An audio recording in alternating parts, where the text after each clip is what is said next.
Now, Milt Windler, at NASA at the very beginning, I mean, it's amazing to think about it. People go back to those videos of all those first rocket tests, those unmanned tests, and stuff was blowing up all over the place, and it wasn't working well. Sputnik's out there and all of that. Project Mercury, I mean, in those days, nobody had any idea what it was going to be like for manned space flight. There were ideas, there were theories, but what was going on? What were you looking at? What was happening in those early days? Well, one thing about those days is that we had a lot of expert advice like you do today. There were people that were convinced that people couldn't even eat or drink, and they had all these weird foods where you had to squeeze it out of a tube like toothpaste. So there was quite a lot of negative vibrations going on in that time, but we weren't too worried about that because we just wanted to get on and do the stuff that we knew how to do. So I guess we weren't thinking too much about things we couldn't do. We were thinking about the things that we could do. And it turned out to be quite a bit.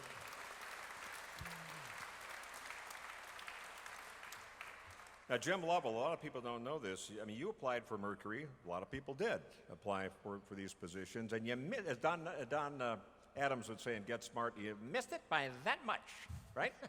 With like 7 spots, and you were number 8? Well, That's I what I applied heard. for Mercury, and there was 32 of us as candidates, and we went to the physical, and I was the only guy to flunk.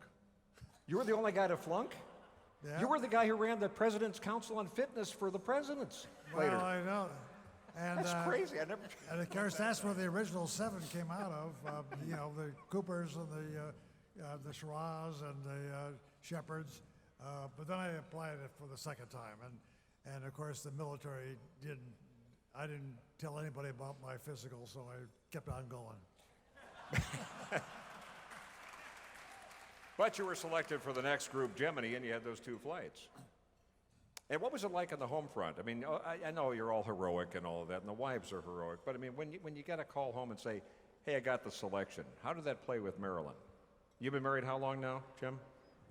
Well, I've been married to Marilyn for 63 years now, but That's see, not an insignificant. but Mark, you have to remember that she was a Navy wife. Yes. And Navy wives are accustomed to letting their husbands go to sea all the time and coming back again, so she felt right into it when I went into the space program. Except for the fact you're going to be riding rockets with liquid fuel and made by the lowest bidder. But other than that, it's going to be great. You also did the first rendezvous, our friend Wally Schirra at Gemini 6 and 7. That was, I remember when the one rocket didn't go and the others did, and it worked out. We learned some things anyway. That was unusual. That was a good judgment on part of management when the Agena that was supposed to, Gemini 6 was target. supposed to rendezvous with it, Right. failed on takeoff, but Gemini 7 was going next, and it was a 2-week mission, so they quickly recycled Gemini 6 to go up and rendezvous with 7, which was not in the plan to begin with. And they did it. In fact, they had to take 2 times to get Gemini 6 off the launch pad. They finally did in the last, about a couple days that we were up there after a 2-week mission.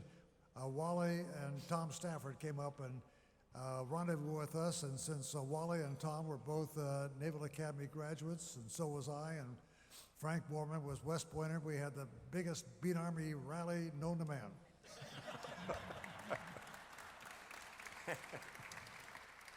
Now you had the Gemini 12 with Buzz, with Aldrin, and there were a lot of things learned on spacewalks. And Gene, I want you to talk about your spacewalk from you-know-where after this, but we learned a lot of things sort of after the fact. And the Russians in the space race weren't exactly sharing their notes with what they were learning as that was going on, right?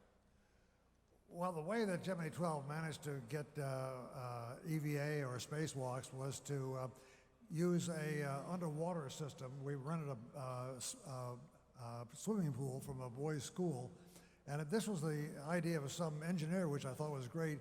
Then we put Buzz into a spacesuit, which is just as good underwater as it is in space. We put weights around him to make him neutrally buoyant, and I sat on the edge of the pool, and he went down into the water, and we had a mock-up of the back into the spacecraft, and then we tried to figure out what were good handholds and footholds. And we kept telling Buzz, now don't swim, you've got to pretend you're in zero gravity. If only Gene had known that. So Gemini 9, you're up there. You're going to do this backpack without the tether, this new contraption they'd come up with. I mean, at this point, you're somebody who, at one point as a naval aviator, you're looking up to Alan Shepard, and all of a sudden you're in the program. Later on, you're there backing up his flight.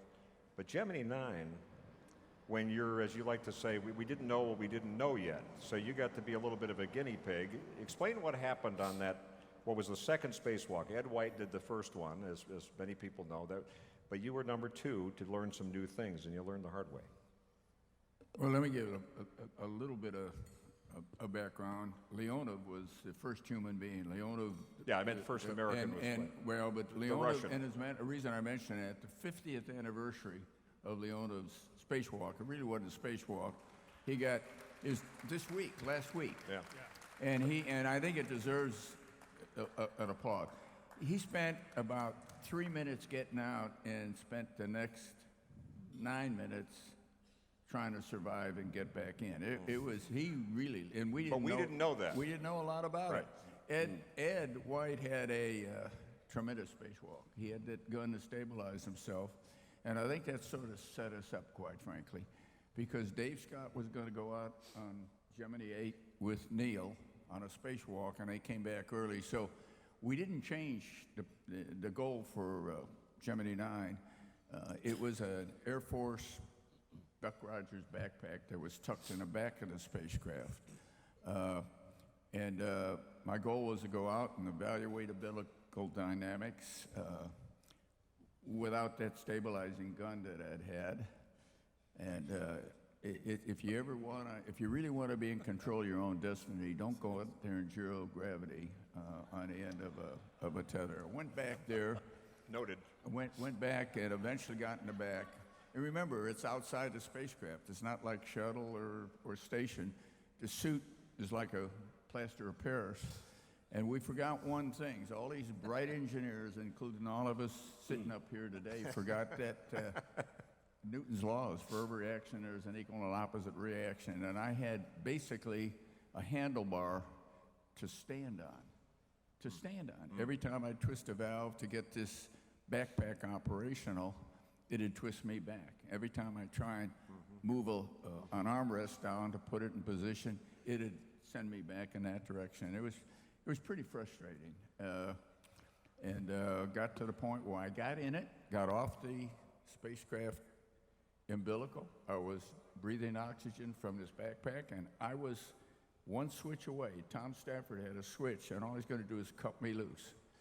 And I think I could have flown it all right, but I think the big deal would be getting back out of it, because in zero gravity, I think you needed 2 hands for everything. And if you can equate it to trying to open a Coke bottle, take the top off a Coke bottle with one hand, or a beer bottle for that matter. You Yeah, can't Joe Engel's been doing experiments down here. Know that. Right now. It was for me. It was frustrating, and then of course the big issue again was getting back in the spacecraft. It was pretty small. We were, it was like I equate that again to putting a champagne cork. But you were heating up and back fogging into a up. champagne bottle. Yeah.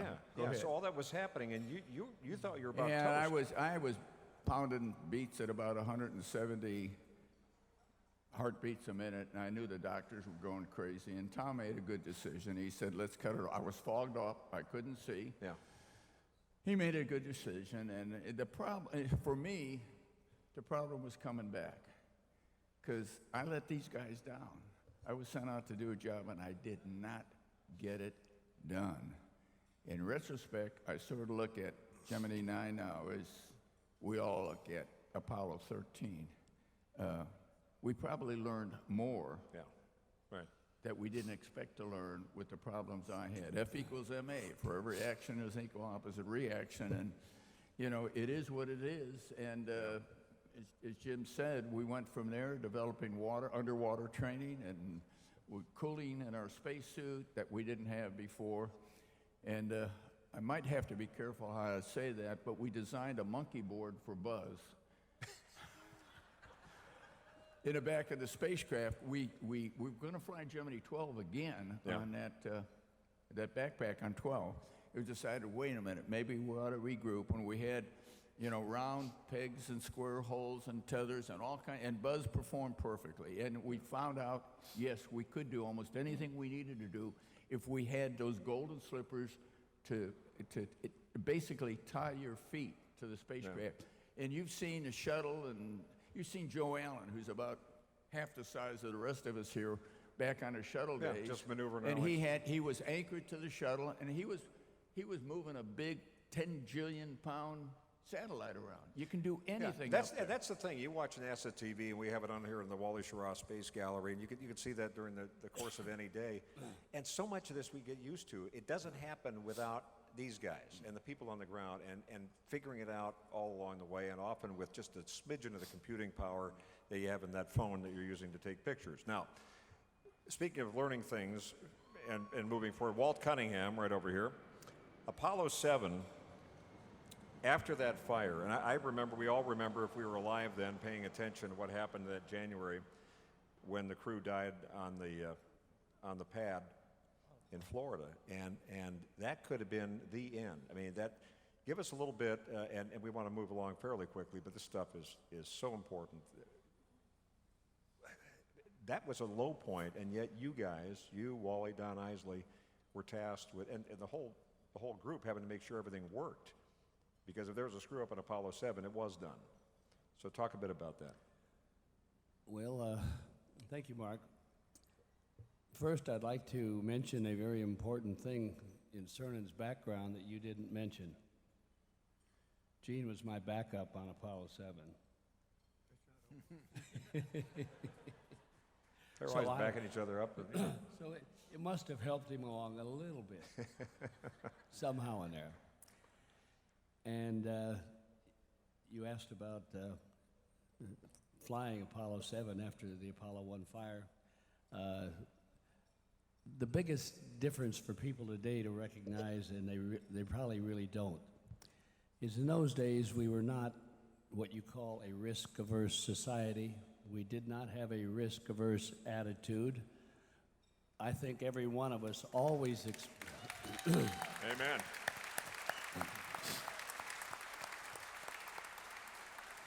I'd be surprised if there was any one of us in those days who didn't fully expect that sometime, someplace, we were going to lose people in a spacecraft. And it did not depress us. And it didn't depress us because of the kind of life that we were leading in those days. Everybody was a fighter pilot. Most of them were test pilots besides that. And it gives you a different attitude about getting ahead in life and not being so concerned that you don't lose. When it comes down to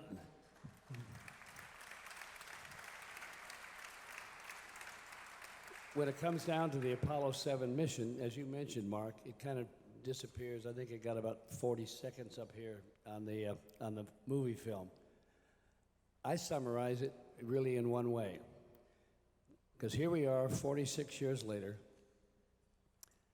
Apollo 7 following Apollo 1, we put things together, we fixed what we could, and to this day, Apollo 7 is still the longest, most ambitious, most successful first human test flight ever.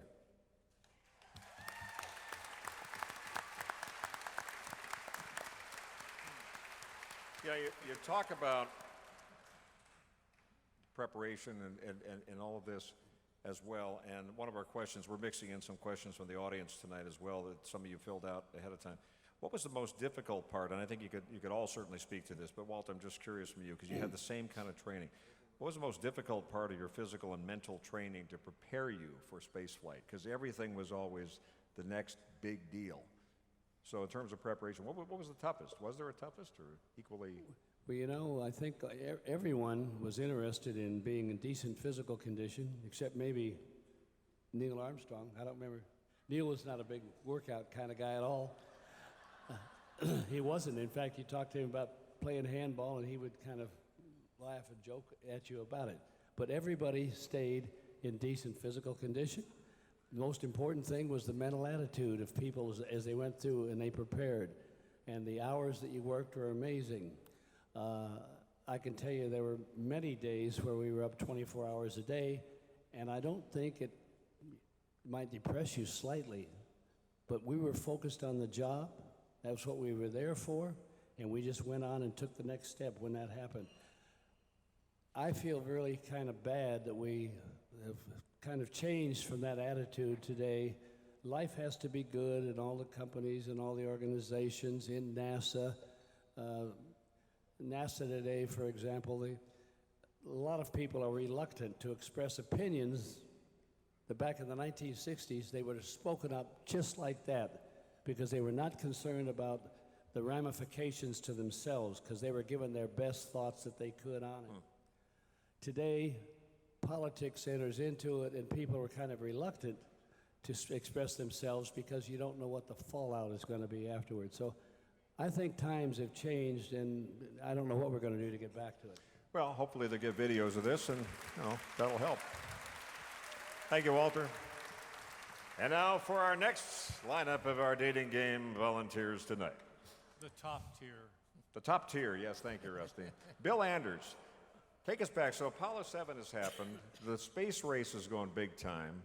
There's a decision made like, okay, we're going to do the kind of the giant leap before the other giant leap on 11. This was audacity to be able to say, listen, hope this works, but we're going to tell the Russians, tell the Soviets, we mean business, we're the leaders here. So set the stage, and then there you were on that Apollo 8 mission with Frank Borman and with Jim Lovell. Well, NASA advertises Apollo as being a program of exploration. It's spinning off all kinds of technology. But really, Kennedy had in mind, he's really wanted to show up the Soviets, the dirty commies. And so those of us who lived in the Cold War really understood that. So when it was rumored, two things happened. It was rumored that the Soviets were going to put a man around the moon, Leonov, as it turned out. Yeah. And we were having trouble with the lunar module. NASA made the amazingly brave decision in those days, and like Walt said, they actually could get away with it. They couldn't get away with it today. To send Apollo 8, not in Earth orbit testing a lunar module, sort of like what Rusty has done, but actually around the moon without a lunar module to make sure that the Soviets couldn't one-up us again, as they And had again, just to before. think of the timeline, I mean, Apollo 7, after that stretch of time following the Apollo 1 fire, 7 goes off successfully, and then it's like, okay, you guys are going to the moon. I mean, that's huge. Well, Apollo 7 did a great job. Walt and Don Isley and Wally proved that the command module worked. Apollo 8 took the command module that they tested in Earth orbit and took it into lunar orbit. The biggest step was the first flight on the Saturn V. Yeah, that's the big rocket. The big That's one, the the big guy. 363 feet. Again, lowest bidder, liquid fuel. What were your thoughts when you felt that? I know what it was like in theory. We heard Frank Borman on the video earlier. Well, it's amazing that NASA tried to simulate everything that would be hazardous on the flight. And yet, as soon as the engine lit, I knew they had missed the initial launch because that thing shook like hell. I felt like a rat in the jaws of a giant terrier. That's the glamour right there. If Lovell and I wanted to cause Frank to abort, we couldn't have done it because it was so loud.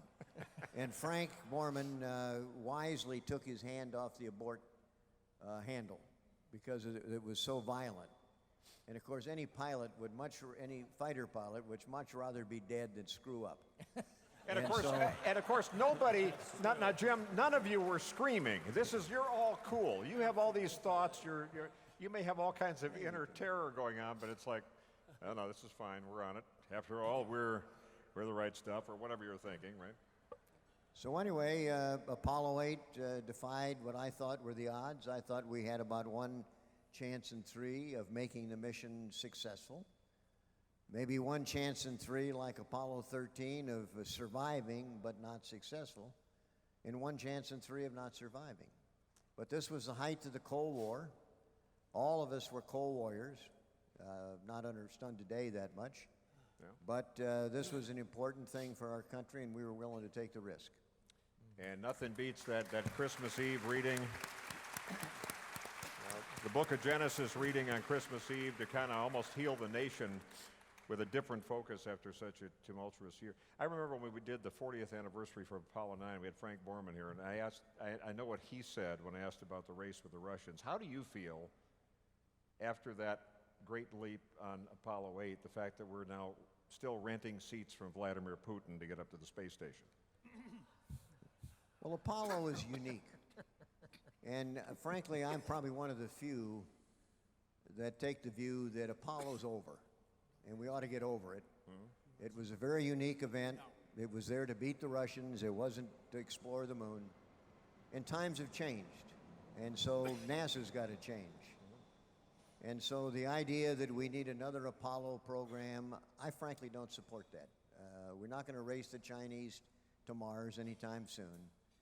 And I think that we're getting into panel 4 maybe. Yeah. But We'll talk more I about think that NASA really ought to become a kind of an NACA of space these days. All right. And there's a lot of new, as you know, Bill, there's a lot of new things. We'll talk again more of this in one of the later panels, but this panel goes a little bit to set the stage. Rusty Schweikart looking at asteroids and everything else, again, taking us back to Apollo 9 and the progression, and then Charlie, and we'll get to Apollo 11 and move ahead here. But Apollo 9, again, significant, sometimes unsung accomplishments with your mission and the command module right out here in the rotunda. Some comments, some thoughts? Well, before I make any comments on Apollo 9, I wanted to reflect on the old cliche of everything that we did, everything that people do today, is having stood on the shoulders of giants that went before us. And 3 that I wanted to call out in particular that haven't been mentioned this evening. Bob Gilruth, head of the Johnson Space Center, very, very seminal guy.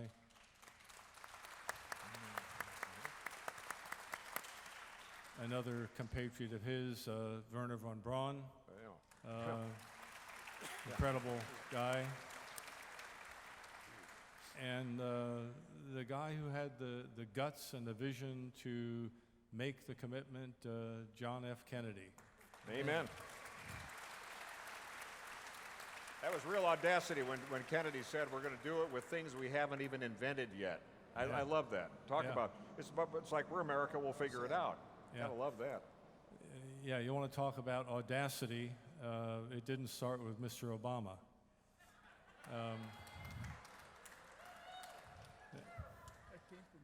Yeah, I said that. Yeah, I was thinking the same thing. Cernan just says that came from you. I'm just as amazed. There's a new front there, a new first. Ah, yes. Apollo 9 was, as you said, to some extent an unsung flight. Everybody inside the program, however, understood that it was really the engineering test flight of the whole program. It tested everything we needed to land on the moon. Yeah, I mean, it was the first flight of the lunar module. We were smart enough to fly it around the local planet, not take it all the way out there the first time.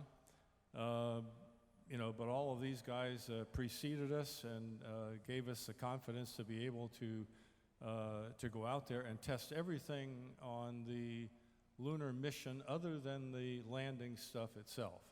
But all of the other systems, and in particular, I had the great privilege of going outside the spacecraft in the new Apollo suit, which these guys, suffered through the early Gemini suit, which was really, a human inside a balloon. Yeah. We have some samples out here too that did get your attention. Yeah. But the Apollo suit was terrific. It was a great suit, and I had the backpack on my back that these guys used to run around on the moon later. Charlie. So it was a tremendous privilege to test that equipment, and it all worked wonderfully. I had a great crew with Jim McDivitt and Dave Scott. We were able to pass on everything to the next guys who took everything out to the moon and made it work and did a wonderful job. You guys had, yeah, absolutely. And what people are getting a sense of here, you had a lot of different roles. I mean, because we've touched on some of this, you know, backup crews, support crews, different people. You're all playing Capcom one time or another. There's a lot going on beyond kind of the starring role special mission, right? Oh yeah, A lot of different assignments. yeah. Everybody had their special assignments in the program. It was not only the mission itself. The one thing which we became aware of years later, which was very interesting, was when we first really got together with the Soviet cosmonauts and saw the difference between the way in which we operated the program, where we had a lot to do with the design and testing of the spacecraft that we flew. They were, on the contrary, essentially handed a spacecraft by the engineers and told to learn to fly it and sent off. So it was, the two programs were very different, and all of us here had that great privilege, which doesn't exist quite the same way now, of really being a part of the basic design and testing of the spacecraft. Absolutely, and that's right. Yeah. We're going to do a little fast forwarding here, just a little bit. Charlie, unfortunately, Charlie and Dottie just came back from Prague. He's got, you think right now it's about 3 in the morning, I'm sure. Doing well, we're just, sorry, we're kind of going chronologically, but give us a picture where you were. Of course, on Apollo 11, you were Capcom, but you had a lot of different assignments. You're going to dovetails on that. And then I want Gene to mention a little something on Apollo 10, and I want you to talk about that landing, and then we'll wrap this panel and move on. So, just where were you at this point, this stage? Where were you behind the scenes? Well, we were the junior group of the astronauts. So we were the 5th group, and I thought I had 2 chances of flying in Apollo, slim and none. But with the problems that we had, the retirements and fatalities, and some groundings, some medical, it turned out we came up to speed. And after the Apollo 1 fire, Stu Roos and I were involved in the emergency egress working group to how do we get out of the pad and out of the spacecraft. And I was assigned to propulsion systems at Marshall Space Flight Center to watch the Saturn V development, and also the lunar module engines development. And I was support crew for Gene on Apollo 10, was in mission control as Capcom, and I think what happened, I wasn't supposed to be on Apollo 11, but they just sort of transferred everybody over on that activation and checkout of the lunar module in orbit into Apollo 11, so I got involved in Apollo 11 as Capcom. Gene, Apollo 10, how tempted were you and Tom Stafford to just go ahead and land anyway on that dress rehearsal? Now, it would not have ended well. You could have landed, you just couldn't have gotten back? Is that right? We might have been, no, we couldn't have landed. They didn't give you either. enough fuel, did they? Rusty left us with a couple great spacecraft to fly, and so we took the first lunar module to the moon, well tested and in great shape. But we didn't have the software, and it was in the heavier end of the lunar modules because they reduced weight for Neil. And I can't tell you how important weight is when you're lifting off the lunar surface, because every pound counted as to whether you could get back into lunar orbit. And the fact of life is someone thought about what you just asked, so they short-fueled the ascent stage. So if we'd landed, this broadcast would be coming to you from 240,000 miles away. But, so, you know, no, did we think about it? On the other hand, I've been asked, like, well, would I have liked to have been one of those first 2 men on the moon? Isn't there anybody in this room who would like to be one of those first 2 men on the moon? 2 things. Having had a chance to go back on Apollo 17 and live there for 3 days and drive a lunar rover isn't a bad backup situation for not being first Not man a on the bad moon. gig. But let me say this, and I mean this sincerely, and I mean this with all due respect to all of my colleagues on the stage and in the audience and those who are not here. Fate had a lot to do with our lives. Guys got killed, guys didn't want to fly. A lot of things happened for us to get where we got. But fate did shine kindly upon this country of ours and upon all of us here, because I don't believe anyone, I mean this with all due respect, guys, could have handled being the first man on the moon with any more dignity than Neil Armstrong. Amen. And that Neil Armstrong and Buzz Aldrin, Charlie was there as Capcom, and you guys were turning blue back in Mission Control because they were about out of fuel. It was a very tense time. I think that I was more tense on Apollo 11 than I was landing on the moon, Apollo 16.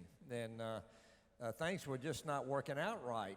Com problems, computer problems, trajectory problems, and then which required a lot of extra fuel, and we were running out of gas. And I called 60 seconds, and they weren't on the ground. I called 30 seconds, and they weren't on the ground. And about 13 seconds later, whatever, I heard Buzz say, "Contact, engine stop." And so we didn't get to the abort call after the 30-second call. I'm convinced that if we'd have said Apollo 11 abort, they would, "What did you say?" And they would have landed anyway. And now you know the rest of that story. Thank our panel here. We got to move on, and we could go all night. We got a lot more to come. I got to tell you something about that. Gene, real quick. I got to share something, and Jim will remember this.